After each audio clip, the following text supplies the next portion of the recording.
মজুরি বোর্ডের কয়েক দফা বৈঠক শেষে পোশাক শিল্পের 7টি গ্রেডের বেতন কাঠামো পুনর্নির্ধারণ করে গেজেট প্রকাশিত হয় গত নভেম্বরে। এর প্রায় 2 মাস পর চলতি মাসের 6 তারিখে কয়েকটি গ্রেডে মূল বেতন কমেছে এমন দাবিতে কোনো পোশাক কারখানায় আন্দোলন শুরু করে শ্রমিকরা। পরিস্থিতি বিবেচনায় 8 তারিখে বাণিজ্যমন্ত্রী ও শ্রম প্রতিমন্ত্রীর উপস্থিতিতে সরকার, মালিক, শ্রমিক প্রতিনিধিদের নিয়ে কমিটি গঠন করা হয়। রোববার কমিটির বৈঠকে 2018 সালে ঘোষিত মজুরি কাঠামোর প্রথম থেকে 6ষ্ঠ গ্রেড পর্যন্ত বেতন বাড়ানোর নতুন প্রস্তাব করা হয়।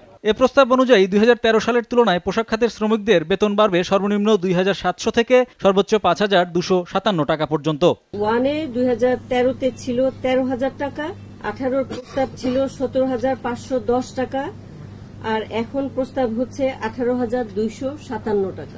পোশাক শিল্পের শীর্ষ নেতা, ব্যবসায়ী ও শ্রমিক নেতাদের উপস্থিতিতে অনুষ্ঠিত বৈঠকে বাণিজ্যমন্ত্রী বলেন, দেশের অর্থনীতির জন্য গুরুত্বপূর্ণ এ খাতকে এগিয়ে নিতে সব পক্ষকে একসঙ্গে কাজ করতে হবে। যে অবস্থাতেই হোক আমরা একটা জায়গায় এসে পৌঁছেছি, সেটা হয়তো কারো 100% তো সম্ভব নয়। আমরা মনে করি যে আমরা একটা ফাইনালি একটা রিচ করেছি। ইভেন এই ব্যাপার নিয়ে গতকালকে মাননীয় প্রধানমন্ত্রীর কাছেও গিয়েছিল সবাই। শ্রমিক মালিকের সমস্যাটা মিটে গেলে উৎপাদন বাড়বে, আমরা বিদেশে এটা রপ্তানি করে আমরা বৈদেশিক মুদ্রা অর্জন করবো, আমাদের দেশ এগিয়ে যাবে। দেশের মোট বার্ষিক রপ্তানি আয়ের 84% আসে পোশাক খাত থেকে। এ শিল্পে কাজ করছে 40 লাখেরও বেশি শ্রমিক। হরিপদ সাহা, সময় সংবাদ, ঢাকা।